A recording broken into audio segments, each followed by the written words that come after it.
Assalamualaikum warahmatullahi wabarakatuh. Salam sejahtera bagi kita semuanya. Pemirsa yang kami muliakan, hari ini adalah sebuah momen bersejarah bagi literasi keuangan di tanah air. Ada semacam maraton edukasi keuangan selama 25 jam non-stop untuk mencatatkan rekor pada MURI, Museum Rekor Indonesia. Ini saya kira merupakan siaran langsung terlama dalam platform yang akan dilakukan oleh AFPI ya. Inisiatif ini saya kira adalah wujud nyata komitmen kolektif untuk membangun masyarakat yang cerdas dan tangguh secara finansial, tapi juga sekaligus juga memperkuat fondasi perekonomian dan sektor keuangan nasional yang inklusif dan berkelanjutan. Saya baca-baca ada tulisannya pemenang hadiah Nobel namanya Richard Thaler 2017 kalau saya nggak salah. Jadi dia mengatakan bahwa eh, perekonomian yang konvensional, ya mazhab ekonomi yang konvensional itu kecenderungannya mengasumsikan bahwa manusia itu sepenuhnya rasional, mampu menghitung seperti halnya mesin, ya, tidak punya emosi atau tidak punya keterbatasan. Namun dalam kenyataannya eh, ditunjukkan bahwa manusia itu sesungguhnya makhluk yang kompleks, ya, dipengaruhi oleh emosi, ada bias kognitif, ada keterbatasan-keterbatasan, termasuk juga keterbatasan informasi yang dimiliki. Namanya incomplete information kalau dalam teorinya. Oleh karena itu, maka literasi keuangan itu sesungguhnya adalah tentang pengetahuan yang lebih operasional, termasuk juga di dalamnya lebih penting lagi adalah tentang bagaimana kita bisa mentransformasikan pola pikir dan perilaku dari masyarakat untuk mencapai kesejahteraan finansial yang kalau memungkinkan berkelanjutan, gitu. Nah, pertanyaannya yang penting adalah apa sih kira-kira nanti dalam literasi keuangan itu perlu ada sebuah masyarakat yang cerdas, ya. Apa itu masyarakat cerdas secara finansial? Nah, masyarakat cerdas secara finansial itu adalah sebuah masyarakat dengan ekosistem finansial, ekosistem sosial juga yang memiliki kapasitas untuk mengelola sumber daya ekonomi dan sumber daya finansial secara terukur gitu ya, secara strategis, secara fundamental. Jadi secara bertanggung jawab gitu. Ada visi jangka panjangnya, ada keinginan jangka panjangnya. Nah, masyarakat yang cerdas secara finansial itu biasanya memiliki beberapa pilar. Ini saya sebutkan beberapa pilarnya saja, misalnya 4 pilar. Pilar yang pertama adalah kemampuan dari masyarakat itu untuk membedakan mana kebutuhan yang esensial dan mana kebutuhan yang sifatnya sesaat. Jadi ini mencerminkan sebuah masyarakat yang disiplin dalam pengambilan keputusan-keputusan finansialnya. Itu pilar yang pertama. Pilar yang kedua adalah pengelolaan arus kas secara terstruktur dan bertanggung jawab. Jadi dengan pendekatan-pendekatan yang terukur, maka masyarakat mestinya bisa memastikan ketersediaan keuangan atau finansialnya mereka untuk kebutuhan khususnya adalah kebutuhan-kebutuhan yang bukan sesaat tetapi yang esensial. Jadi ada pengelolaan arus kas yang terstruktur. Kemudian pilar yang berikutnya, yang ketiga adalah adanya diversifikasi aset yang optimal. Ini juga saya baca-baca teorinya, ternyata ada juga si Harry Markowitz ya dalam teori modern portfolio, ya, dia menekankan keseimbangan antara risiko yang kemungkinan akan bisa terjadi yang dihadapi oleh masyarakat dengan imbal hasil atau return. Oleh karena itu, maka masyarakat yang cerdas secara finansial itu juga harus bisa mempertimbangkan kira-kira apa risiko terhadap keputusan-keputusan keuangannya, tetapi juga memperhatikan aspek imbal hasil yang paling optimal. Kemudian pilar yang keempat adalah perencanaan finansial yang berorientasi dalam jangka panjang. Nah, ini akan menjamin ketahanan ekonomi individu maupun komunitas atau masyarakat. Jadi ada 4 pilar yang perlu kita perhatikan kalau masyarakat tersebut memiliki aspek-aspek yang sifatnya bertanggung jawab, terstruktur, kemudian melahirkan masyarakat yang bijaksana, yang kemudian cerdas secara finansial. Jadi di era digital seperti saat ini mestinya era ini era yang mendorong demokratisasi akses finansial, akses keuangan dengan tingkat inklusi keuangan di Indonesia, ya meskipun sebelumnya lebih tinggi, sekarang agak sedikit turun mencapai 75,2% di tahun 2024.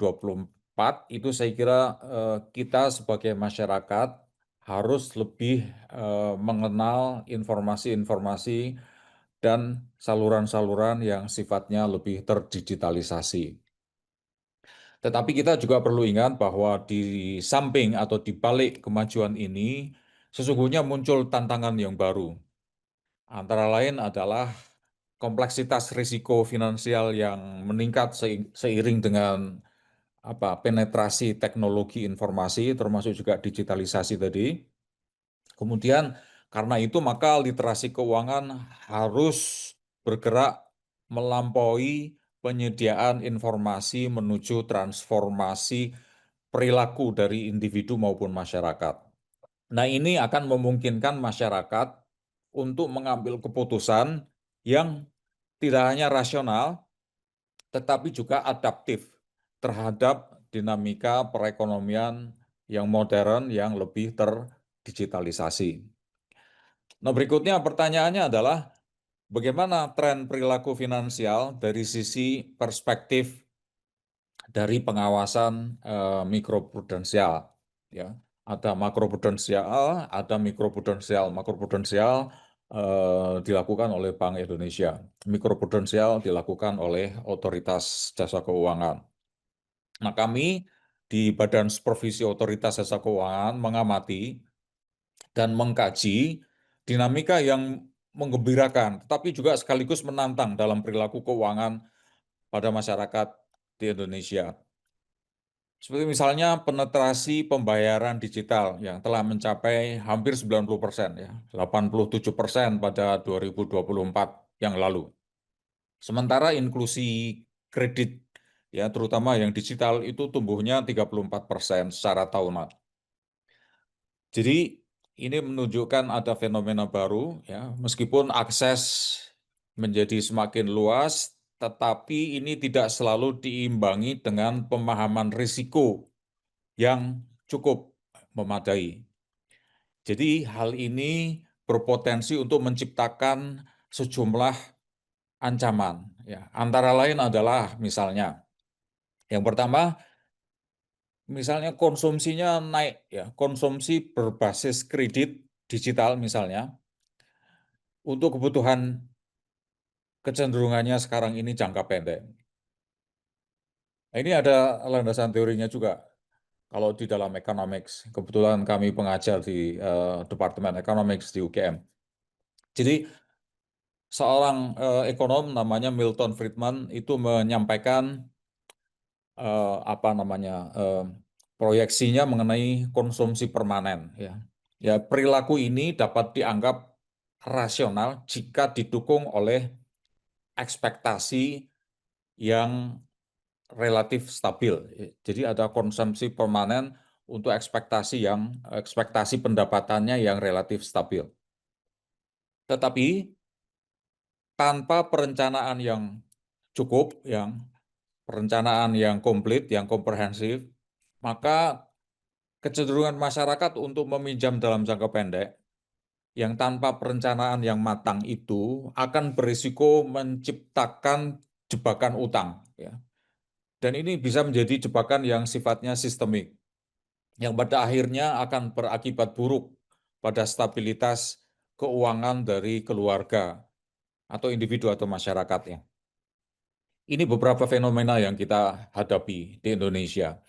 Kemudian juga yang kedua misalnya adalah maraknya investasi yang sifatnya spekulatif pada instrumen berisiko tinggi. Jadi data menunjukkan bahwa 67% investor retail di Indonesia itu belum memiliki dana darurat yang memadai.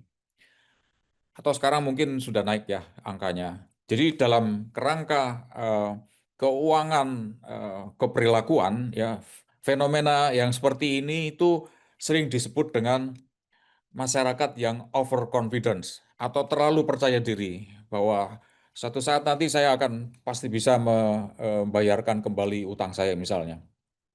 Tetapi juga ada fenomena selain overconfidence, itu juga masyarakat kecenderungannya itu kalau saya perhatikan punya yang namanya herding, ya, herding behavior, perilaku ikut-ikutan.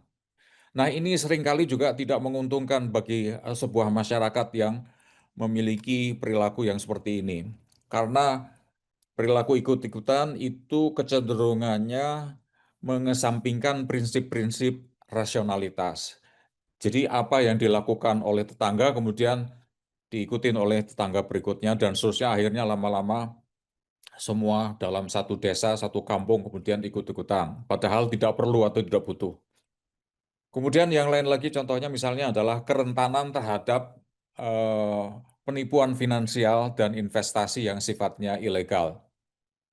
Jadi akibat dari praktek keuangan yang sifatnya ilegal itu kalau kita hitung-hitung itu sudah sangat tinggi sekali di Indonesia. Jadi kerugiannya barangkali lebih dari 100 triliun ini, besar sekali.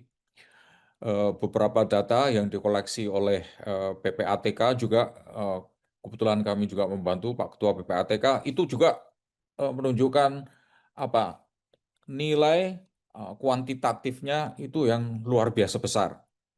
Jadi ini menunjukkan adanya kesenjangan antara eh, pasar yang diinginkan yang lebih efisien, ya. Kalau dalam teori namanya efficient market hypothesis, semuanya sudah tahu. Kemudian dengan realitas yang dihadapi oleh masyarakat, di mana masyarakat itu sesungguhnya masih memiliki informasi yang asimetrik atau asymmetric information di pasar juga. Jadi secara demikian fenomena-fenomena yang dihadapi oleh masyarakat kita di Indonesia itu menegaskan bahwa literasi keuangan itu harus sifatnya tidak lagi gradual tetapi transformational. Jadi tidak sekedar literasi keuangan itu memberikan informasi keuangan kepada masyarakat, tetapi juga bagaimana kita bisa merencanakan sebuah eh, kegiatan literasi keuangan yang bisa mentransformasikan sebuah masyarakat sehingga masyarakat menjadi lebih paham dan kemudian berperilaku sesuai dengan yang diharapkan dan aman terhadap masa depannya. Jadi pendekatan ini harus mampu kira-kira membangun ketahanan perilaku terhadap berbagai macam godaan masyarakat, termasuk juga volatilitas variabel-variabel ekonomi dan keuangan yang ada di sekitarnya, serta juga masyarakat diharapkan juga tidak terkena dampak negatif dari kompleksitas produk keuangan di era digital ini. Jadi literasi keuangan sungguh sangat diperlukan. Nah, kemudian bagaimana kita mampu mentransformasikan itu sehingga masyarakat menjadi sejahtera secara finansial. Lagi saya, karena saya dosen, saya merefer kepada penelitiannya ekonom, katakanlah misalnya Richard H. Taylor. Richard Taylor itu menyampaikan bahwa untuk belajar dari pengalaman diperlukan latihan yang berulang. dan feedback secara langsung. Ini pemenang hadiah Nobel nih, Richard C. Thaler. Jadi literasi keuangan yang efektif itu mestinya harus mampu melampaui transfer pengetahuan semata, tapi juga harus membentuk kebiasaan finansial yang lebih sehat. Jadi harus ada outcome-nya, berupa kebiasaan finansial yang kemudian lebih sehat, mentransformasikan masyarakat dari sisi perilakunya. Jadi pendekatan kesejahteraan finansial yang lengkap itu adalah mirip dengan disiplin kita menjaga kesehatan fisik. Jadi dituntut konsistensi, dituntut pemantauan secara berkala, kemudian dituntut adaptasi terhadap perubahan kondisi yang ada di sekitar. Kalau di finansial ya perubahan kondisi ekonomi maupun kondisi finansial dan pasar. Jadi itu saya kira yang perlu kita lakukan untuk mentransformasikan kesejahteraan finansial. Ini didukung oleh beberapa ahli dalam teori keperilakuan ya. Di antaranya seperti misalnya ada yang disebut dengan mental accounting. Ini juga dialami oleh masyarakat ya. Orang-orang itu kecenderungannya apa? Mengelompok-ngelompokkan uangnya berdasarkan sumbernya dari mana misalnya. Ini salah satu contoh dari mental accounting. Jadi kalau sumbernya itu katakanlah misalnya dari sumber yang mudah didapat ya, dari bonus misalnya atau dari menang undian dan seterusnya misalnya, maka kecenderungan masyarakat itu menjadi lebih konsumtif, lebih gampang mengeluarkan uang, lebih royal. Padahal uang itu sesungguhnya tidak perlu dikelompok-kelompokkan. Uang ya uang gitu. Begitu kita mendapatkan penerimaan, maka tidak ada lagi kita memikirkan sumbernya dari mana seharusnya. Tetapi kecenderungan orang itu punya yang namanya mental accounting. Jadi kalau mudah dapat, mudah dicari, itu kemudian juga mudah keluarnya. Harusnya tidak begitu. Jadi begitu dapat, kemudian sebaiknya disimpan atau digunakan untuk investasi. Kemudian yang lain lagi, belajar dari teori keperilakuan keuangan, ya, ada yang disebut dengan availability heuristic. Ya. Jadi maksudnya apa? Maksudnya adalah orang itu cenderung membuat keputusan berdasarkan informasi yang mudah diingat. Ya. Jadi kalau ingat sesuatu kemudian dia memutuskan sesuatu. Mestinya tidak seperti itu. Untuk bisa mentransformasikan kesejahteraan finansial, orang betul-betul harus mempertimbangkan berbagai macam alasan-alasan atau pertimbangan-pertimbangan tertentu sehingga kemudian keputusannya betul-betul bisa diambil dengan tepat, terutama keputusan di bidang keuangan. Jadi transformasi perilaku ini kemudian menjadi kunci ya, yang perlu untuk diperbaiki dalam literasi keuangan di Indonesia.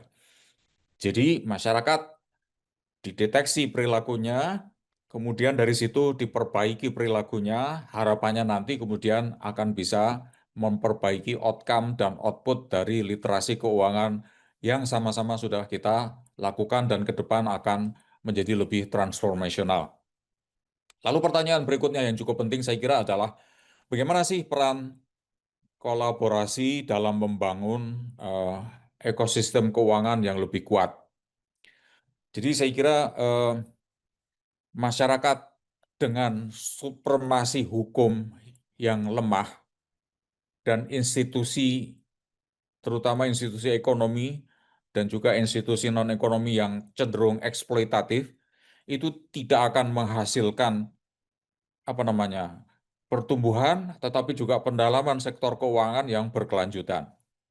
Jadi prinsip ini cukup penting, saya ulangi. Masyarakat dengan supremasi hukum yang lemah dan juga institusi yang kecenderungannya eksploitatif, baik keuangan maupun sumber daya alam misalnya, maka biasanya tidak akan mampu menciptakan pendalaman di sektor keuangan termasuk juga pertumbuhan ekonomi yang berkelanjutan. Jadi prinsip ini relevan dalam konteks literasi keuangan yang menyatakan bahwa transformasi keuangan secara sistemik itu memang memerlukan kerjasama, kolaborasi lintas pemangku kepentingan untuk menciptakan supremasi hukum yang kuat, termasuk juga institusi ekonomi maupun ekonomi yang tidak eksploitatif. Nah, kolaborasi itu antara lain adalah tentu saja ada beberapa pihak. Antara lain adalah regulator misalnya, seperti OJK, BI, dan sebagainya. Itu berperan menyediakan kerangka regulasi yang kokoh dan mekanisme perlindungan konsumen yang efektif. Jadi konsumen harus dilindungi, kemudian LJK harus diatur dengan fair, kemudian juga harus diawasi dengan pengawasan yang memadai. Kemudian industri keuangan. Industri keuangan ini bertanggung jawab untuk mengembangkan produk yang transparan dan mematuhi prinsip-prinsip etika dalam bisnisnya, baik etika of doing business maupun etika dalam pemasaran dan seterusnya. Etika ini adalah salah satu pilar dari industri keuangan yang sehat. Jadi pilar ini juga harus dijaga. Kemudian yang tidak kalah pentingnya adalah tentu saja adalah institusi pendidikan. Nah, institusi pendidikan kayak sekolah-sekolah maupun universitas itu selayaknya, seyogyanya mengintegrasikan juga soal-soal literasi keuangan ini ke dalam kurikulumnya. Jadi ada pembahasan di universitas misalnya mengenai kurikulum melalui apa yang disebut dengan taksonomi Bloom ya. Ini untuk memastikan bahwa pembelajarannya progresif, terukur, dan kemudian ada impact-nya atau dampaknya. Termasuk juga pembelajaran di sektor keuangan ini dengan literasi keuangan yang semakin berkembang ini. Kemudian yang tidak kalah pentingnya, yang terakhir misalnya adalah keluarga. Nah, di dalam keluarga, keluarga itu adalah pendidik keuangan yang pertama. Dia memainkan peran yang sangat penting, sangat krusial. Hasil beberapa kajian menunjukkan bahwa pola perilaku finansial dari anak itu mulai terbentuk pada usia 7 tahun. Oleh karena itu, maka perilakunya sangat dipengaruhi oleh perilaku dari orang tuanya. Dipengaruhi oleh perilaku itu dipengaruhi oleh nilai-nilai di dalam keluarganya. Jadi, keluarga yang punya literasi keuangan yang cukup, itu saya kira akan menurunkan perilaku keuangan anaknya yang juga bagus. Oleh karena itu, maka intervensi terhadap literasi keuangan ini harus disesuaikan juga terhadap terhadap kebutuhan-kebutuhan yang sifatnya lintas keluarga dan bahkan demografis gitu ya. Di antaranya misalnya adalah berdasarkan generasi misalnya. Jadi generasi yang sekarang sering kita bicarakan generasi Z itu membutuhkan pendekatan yang berbasis pada katakanlah misalnya dengan gamifikasi dan pengalaman digital yang lebih online misalnya dibandingkan generasi yang lebih senior. Generasi milenial itu lebih memerlukan fokus pada pembangunan keuangan ya, pembangunan kekayaan ya, membangun kekayaannya dan merencanakan ke depan kalau sudah pensiun gitu kira-kira dia akan mampu menghasilkan berapa untuk hidupnya sampai kemudian usianya habis. Jadi ini harus betul-betul juga diperhatikan lintas generasi ini, generasi-generasi yang berbeda. Sementara kalau generasi yang lebih senior lagi, katakanlah misalnya generasi X, itu kecenderungannya adalah memprioritaskan keamanan finansial dia dan juga perencanaan terhadap anak cucunya atau warisan. Generasi berikutnya yang lebih senior lagi adalah baby boomers dan seterusnya. Ya, kalau baby boomers dan seterusnya itu fokusnya adalah pada apa eh, apa mengkeep modalnya, preservation terhadap capital dan strategi bagaimana kekayaan itu bisa diturunkan kepada anak cucunya. Jadi itu kira-kira apa yang eh, penting dalam kolaborasi termasuk juga bagaimana membangun ekosistem finansial yang berkelanjutan antar generasi. Berikutnya adalah bagaimana langkah menuju transformasi keuangan yang sukses. Jadi pemirsa yang kami muliakan, kami tadi tekankan bahwa ini adalah maraton literasi keuangan sebagai panggilan untuk bertindak. Bukan hanya didengarkan, tapi kemudian kita punya ide dan ide itu kita lakukan. Jadi saya mengajak kepada Anda semuanya untuk memulai perjalanan transformasi keuangan ke depan dengan 3 langkah minimal. Sederhana langkahnya, tapi mudah-mudahan berdampak. Yang pertama adalah untuk masyarakat, maka harus disiplin mencatat setiap pengeluaran. Ya. Catat setiap transaksi, sekecil apapun transaksi itu, atau juga bisa menggunakan dengan platform tertentu, dengan aplikasi tertentu. Kenapa ini diperlukan? Karena ini digunakan untuk membangun visibilitas terhadap pola keuangan kita seperti apa, mana yang tidak perlu, mana yang kemudian bisa dihemat, mana yang kurang, dan seterusnya. Jadi sekarang banyak sekali ya aplikasi-aplikasi yang bisa kita manfaatkan untuk pencatatan pengeluaran kita atau bahkan sudah ada di dalam handphone kita. Prinsipnya adalah mengikuti Pareto Optimality 80-20. Jadi Pareto Optimum itu mengajarkan salah satunya dari satu unsur pengetahuan Pareto, itu mengajarkan kepada kita bahwa 80% hasil keuangan yang sudah diusahakan oleh orang itu ditentukan oleh 20% keputusan-keputusan yang sifatnya strategis berdasarkan data, berdasarkan fakta yang sifatnya akurat dan kredibel. Jadi penting sekali untuk disiplin mencatat setiap pengeluaran. Tapi kemudian dari situ bisa diambil kira-kira mana yang sifatnya pengeluaran esensial, yang strategik yang mana, yang kemudian perlu ada apa namanya ada sebagian yang untuk jangka panjang yang mana. Kemudian yang kedua adalah kalau bisa praktekkan menunda kepuasan. Tahan dulu. Ya. Terapkan periode katakanlah ada cooling down, pendinginan 24 jam sebelum melakukan pembelian barang atau pembelian jasa yang sifatnya non-esensial. Pendekatan ini pada dasarnya penting sekali. Ini juga sudah dibahas oleh para Nobel Prize winners, ya, seperti misalnya Danny Kahneman, ya, psikolog tapi memenangkan hadiah Nobel Ekonomi dalam teori prospeknya atau prospek teorinya itu ya. Juga satu orang yang lain namanya Tversky, yaitu mereka mengidentifikasi kira-kira apa sih yang mendorong seseorang untuk membeli barang dan jasa, termasuk juga yang non-esensial. Itu ada keputusan-keputusan ternyata. Ada keputusan yang sifatnya impulsif, tapi ada juga keputusan yang sifatnya terencana dan bertanggung jawab. Maka masyarakat kita supaya menjadi transformational dari sisi keuangannya dan cerdas secara finansial harus betul-betul memperhatikan keputusan-keputusannya mereka, timbang-timbang dulu sebelum membeli barang atau jasa yang non-esensial dengan keputusan yang terencana dan bertanggung jawab terhadap keuangannya di masa depan. Kemudian yang lain lagi adalah alokasikan dana darurat secara konsisten. Ini juga penting sekali. Jadi namanya precaution kalau di economics.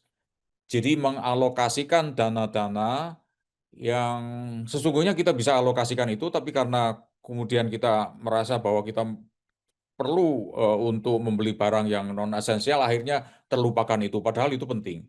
Jadi sisihkan dana secara rutin meskipun dalam jumlah yang kecil. Jadi dengan memanfaatkan ini, sesungguhnya kemudian kalau kita tabung atau kita investasikan, itu ada aturan yang namanya efek majemuk atau sering disebut dengan compounding effect kalau di finance ya. Jadi seperti bunga berbunga gitu ya. Jadi uang itu akan menciptakan uang baru berikutnya. Jadi namanya efek majemuk yang tidak kelihatan, tapi kemudian pada satu saat tertentu uang kita menjadi sangat banyak karena bunga majemuk atau efek majemuk itu. Ada juga yang orang menyebutnya aturan 72. Apa itu aturan 72? Aturan 72 itu kita menjadi surprising ketika pada tahun tertentu kemudian uang kita yang kita sisihkan tadi yang sebagai uang darurat itu kemudian menjadi sangat besar. Jadi biasanya disebut dengan aturan 72. Jadi kalau misalnya kita mendapatkan return 5% misalnya, dengan aturan 72 itu, 72 dibagi 5 itu kira-kira 14 setengah ya, 14,4, maka kira-kira dalam 14 tahun ke depan dengan uang yang kita sisihkan sedikit demi sedikit itu pada akhirnya kita akan kaget, akan terkejut pada sekitar 15 tahun ya, 10 tahun, 15 tahun yang akan datang. Jadi dari kecil lama-lama menjadi bukit, itu pelajaran dari orang tua kita waktu itu. Jadi betul sekali itu. Jadi itu juga yang disinggung oleh pemenang hadiah Nobel tadi yang saya sebutkan di depan namanya Richard Thaler, ya. Melakukan sedikit demi sedikit berinvestasi tapi konsisten dan tetap disiplin itu terbukti efektif untuk meningkatkan finansial kita, ya, keuangan kita di masa depan. Di mana kita tidak tahu, tapi tiba-tiba setelah 10-14 tahun yang akan datang menjadi sangat besar. Jadi itu kira-kira yang diajarkan juga oleh orang tua kita. Jadi ketahanan finansial itu tidak dibangun melalui kompleksitas, tetapi melalui kebiasaan yang konsisten tadi. Kebiasaan yang sederhana tapi dilakukan secara rutin, dilakukan secara eh, apa eh, bertahap gitu ya. Tapi kita keep terus kebiasaan itu.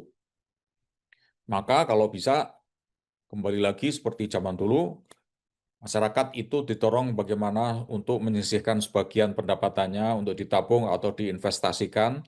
Itu lama-lama uangnya meskipun kecil, tapi kalau konsisten terus-menerus itu nanti akan bermanfaat di masa depan. Kira-kira seperti itu. Sekira saya harus cukupkan sebagai penutup, pemirsa dimanapun Anda berada, kembali lagi ke literasi keuangan. Literasi keuangan itu adalah pilar utama dalam membangun perekonomian dan juga keuangan yang tangguh, inklusif, dan juga berkelanjutan.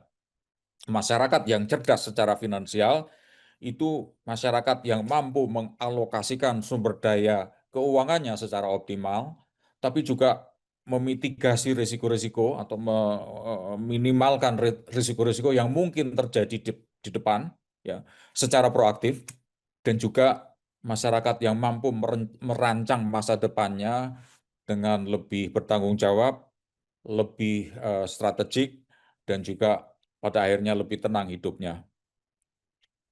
Ini semuanya didasarkan pada informasi, ya. Jadi informasi itu sangat penting sekali. Maka sering-sering membaca, sering-sering mengkoleksi, mengakumulasi informasi di bidang keuangan, ya. Informasi di bidang keuangan yang relevan, jika pada akhirnya kita terapkan secara konsisten, itu pada akhirnya akan menimbulkan, menghasilkan keunggulan kompetitif kita yang pada akhirnya bisa kita gunakan untuk menavigasi dinamika keuangan di depan. Termasuk juga pada akhirnya kalau kita secara makro kena serangan misalnya pada akhirnya kita punya cadangan yang bisa digunakan untuk survival. Jadi dengan menjadikan literasi keuangan sebagai bagian dari DNA-nya masyarakat atau sosial kita, Indonesia mestinya akan melahirkan generasi yang kuat, yang tangguh, yang berkembang pesat dalam menghadapi tantangan ekonomi maupun tantangan di sektor keuangan yang semakin kompleks dan semakin sering terjadinya krisis. Karena abad 21 ini ditandai dengan berbagai macam interaksi, interconnectivity yang semakin cepat, dan fenomena krisis itu menjadi semakin rutin gitu ya.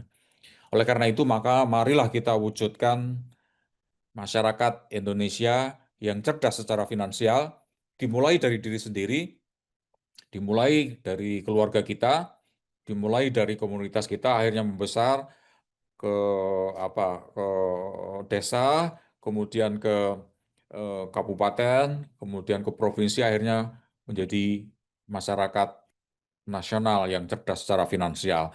Dan dalam setiap rupiah yang dikelola secara bijaksana, karena literasi keuangan yang baik, karena informasi yang dikumpulkan yang relevan, karena informasi yang disampaikan oleh otoritas kepada masyarakat secara tepat, tepat sasaran, termasuk juga tepat karakteristik dari masyarakatnya, maka di situ tersimpan benih-benih masa depan yang berkelimpahan. Dan semoga Tuhan Yang Maha Kuasa meridhoi kita semuanya untuk menahan diri, untuk tidak berfoya-foya, tidak menghabiskan uang kita untuk pengeluaran yang tidak penting, yang sia-sia, karena Tuhan tidak suka kepada orang yang berperilaku boros, termasuk juga berperilaku yang sia-sia. Terima kasih, sekian. Billahi taufiq wal hidayah. Assalamualaikum warahmatullahi wabarakatuh.